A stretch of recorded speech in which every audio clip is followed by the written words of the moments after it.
हेमंत सरकार ने ऐसा कदम उठा लिया है जिसे सुनकर हर कोई हैरान रह गया है। इस फैसले के बाद राज्य की राजनीतिक से लेकर आम जनता के बीच हलचल तेज हो गई है। आखिर क्या है इस बड़े फैसले के पीछे की पूरी कहानी? इन सभी सवालों के जवाब जानने के लिए वीडियो को आखिर तक जरूर देखें, क्योंकि बीच में छोड़ा तो आप एक जरूरी अपडेट मिस कर सकते हैं। वीडियो को देखने से पहले चैनल को सब्सक्राइब करना बिल्कुल ना भूलें, ताकि हर बड़ी खबर आप तक सबसे पहले पहुंच सके।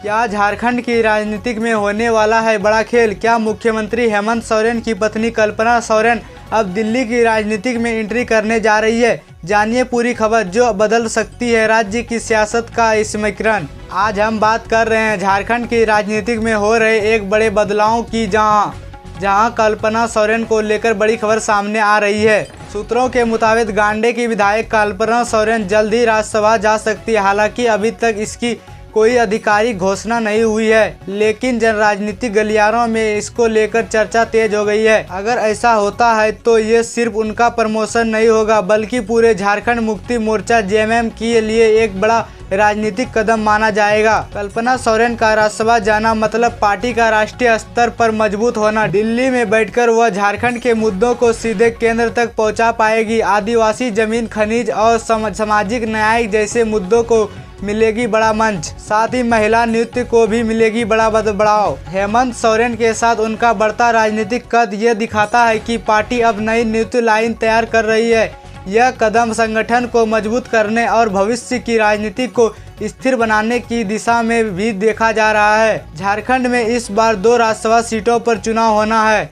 एक सीट खाली हुई है शिबू सोरेन के निधन के बाद। दूसरी सीट पर दीपक प्रकाश का कार्यकाल खत्म हो रहा है। एक सीट जीतने के लिए चाहिए 28 वोट। गठबंधन के पास है करीब 56 विधायक, यानी अगर सब साथ रहे तो दोनों सीट महागठबंधन आसानी से जीत सकता है। इंडियन नेशनल कांग्रेस भी एक सीट पर दावा कर सकती है। पार्टी का कहना है कि पहले भी उसने कई बार सीट छोड़ी है, इसलिए इस बार उनका हक बनता है। अगर अंदरूनी विवाद हुआ तो खेल बदल सकता है। भारतीय जनता पार्टी और उनके सहयोगी दलों के पास कुल मिलाकर सिर्फ 24 विधायक है। ऐसे में बिना क्रॉस वोटिंग के जीतना मुश्किल दिख रहा है। क्या कल्पना सोरेन जाएगी राज्यसभा? क्या गठबंधन एकजुट रहेंगी या अंदरूनी खिंचावताना सामने आएगी? क्या कांग्रेस और झामुमो के बीच सीट को लेकर टकराव होगा? इन सभी सवालों के जवाब आने वाले दिनों में मिलेंगे, लेकिन इतना तय है कि झारखंड की राजनीति में बड़ा बदलाव होने वाला है। अगर आपको ये जानकारी पसंद आई हो तो वीडियो को लाइक करें और कमेंट में बताएं क्या कल्पना सोरेन को राज्यसभा जाना चाहिए। गर्मी के बीच झारखंड में मौसम का बड़ा ट्रेविस। पहले तापमान बढ़ेगा, फिर 27-28 मार्च को बारिश और तेज हवाओं का अलर्ट। झारखंड में मौसम ने एक बार फिर करवट ली है। पिछले 24 घंटों में रांची समेत कई जिलों में हल्के बादल जरूरी दिखे, लेकिन मौसम ज्यादातर साफ और सूखा रहा। अगर तापमान की बात करें तो सरायकेला सबसे गर्म रहा, जहां 34.4 डिग्री सेल्सियस दर्ज किया गया।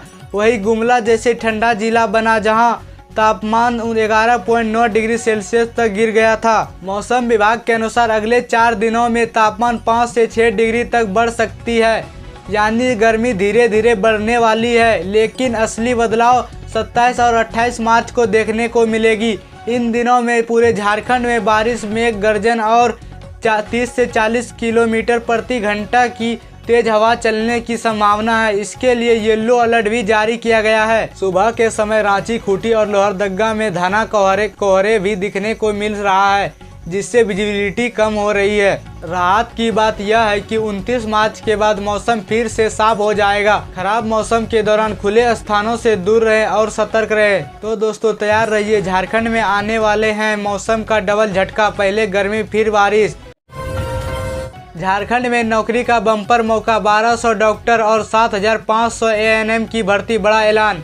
नमस्कार दोस्तों, आपकी बड़ी खबर आ रही है झारखंड से, जहां स्वास्थ्य विभाग में होने जा रही है जबरदस्त भर्ती। राज्य के स्वास्थ्य मंत्री इरफान अंसारी ने घोषणा की है कि जल्द ही 1200 डॉक्टरों की भर्ती, 7500 एएनएम और जीएनएम की भर्ती। सिर्फ इतना ही नहीं, राज्य में बने 1200 नए स्वास्थ्य उपकेंद्रों में लगभग 10,000 और पदों पर भी भर्ती की जाएगी। सरकार का मकसद सिर्फ इलाज नहीं बल्कि बीमारी को जड़ से खत्म करना है। इसी के तहत 2030 तक टीबी खत्म करने का लक्ष्य रखा गया है। 100 दिन का टीबी जागरूकता अभियान शुरू किया गया है। इस साल 12 लाख लोगों की जांच का लक्ष्य रखा गया है। बड़े अस्पतालों में सीटी स्कैन और MRI जैसी सुविधाएं, AI और रोबोटिक तकनीकी का इस्तेमाल जल्द शुरू होगा। Toll free blood support system, TB अनुमूल्य में अच्छा काम करने वाले लोगों, संस्थाओं और पंचायतों को समिति किया गया। युवाओं के लिए बड़ी नौकरी का मौका, स्वास्थ्य सेवाओं में सुधार, गांव-गांव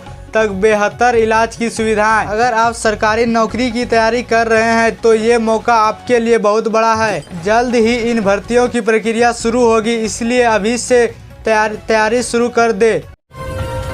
क्या झारखंड में बिजली का बिल अब आपकी जेब पर भारी पड़ने वाला है? 25 मार्च को हो सकता है बड़ा फैसला। जानिए पूरी खबर आसान भाषा में। आज की बड़ी खबर आ रही है झारखंड से, जहां बिजली उपभोक्ताओं को बड़ा झटका लग सकता है। दरअसल झारखंड राज्य विद्युत नियामक आयोग 25 मार्च को नए बिजली दरों का ऐलान करने वाला है। यह दरें वित्तीय वर्ष 2026 से 27 के लिए तय की जाएगी। अब सबसे बड़ी बात है, झारखंड बिजली वितरण निगम लिमिटेड से बिजली दरों में 50 से 60% तक बढ़ोतरी का प्रस्ताव दिया गया है। शहरी इलाकों में बिजली दर 6.85 रुपए से बढ़कर लगभग 10.30 रुपए प्रति यूनिट हो सकती है। ग्रामीण इलाके में 6.70 रुपए से बढ़कर 10.20 रुपए प्रति यूनिट तक पहुंच सकती है। फिक्स्ड चार्ज भी बढ़ सकता है। शहर में 100 से 150 रुपए, गांव में 75 से 125 रुपए प्रति महीने। अगर आप हर महीने 200 यूनिट तक बिजली इस्तेमाल कर, आपको सरकार की तरफ से मुफ्त बिजली योजना का फायदा मिलता रहेगा। सरकार के लिए बड़ी दर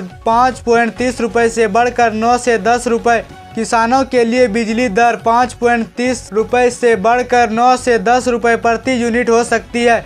उद्योग के लिए करीब 9.10 रुपए प्रति यूनिट का प्रस्ताव है। इसका मतलब साफ है, खेती से लेकर फैक्ट्री तक हर सेक्टर प्रभावित होगा। बिजली कंपनी का कहना है कि बिजली खरीद महंगाई हो गई है, पुराने समझौतों का बोझ बढ़ रहा है, वितरण में नुकसान हो रहा है और नेटवर्क को मजबूत करने के लिए निवेश जरूरी है। इसीलिए मौजूदा दरों पर काम चलाना मुश्किल हो गया है। अगर प्रस्ताव मंजूर हो जाता है तो नई बिजली दरें 1 अप्रैल से लागू हो सकती है। तो दोस्तों, अब नज़र टिकी है 25 मार्च के फैसले पर। क्या बिजली का झटका लगेगा या मिलेगी राहत? आज हम बात कर रहे हैं पलामू जिले की, जहां स्वास्थ्य व्यवस्था को लेकर बड़ा सवाल खड़ा हो गया है। मामला करोड़ों रुपए के खर्च का है, लेकिन जमीनी हकीकत कुछ और ही कहानी बता रही है।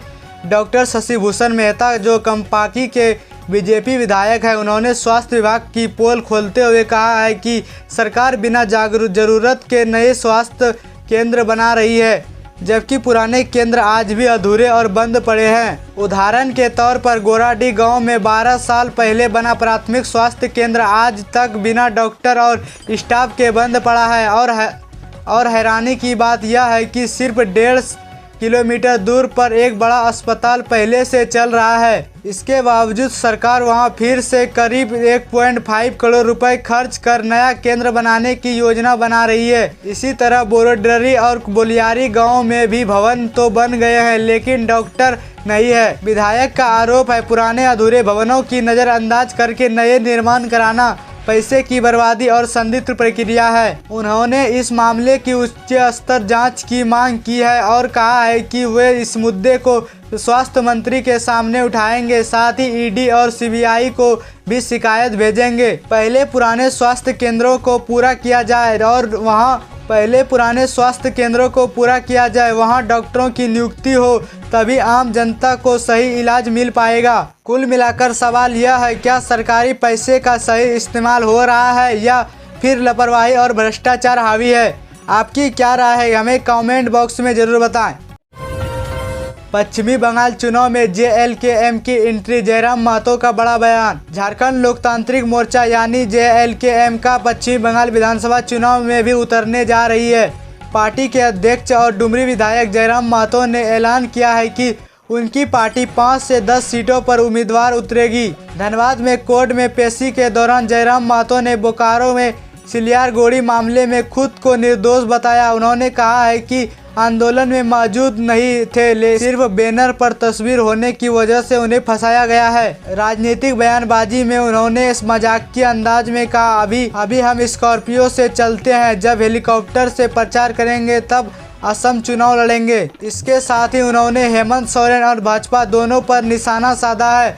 उन्होंने कहा कि मुख्यमंत्री को किसी धर्म पर टिप्पणी नहीं करनी चाहिए और भाजपा विपक्ष के में रहते हुए भी सक्रिय नहीं रही। जयराम महतो ने यह भी बताया है कि विधानसभा में उन्हें शिक्षा, रोजगार, स्वास्थ्य, बिजली और सड़क जैसे मुद्दे की मजबूती से उठाया है। तो क्या JLKM बंगाल में अपनी जगह बना पाएगी? आपकी क्या राय है? कमेंट बॉक्स में जरूर बताएं।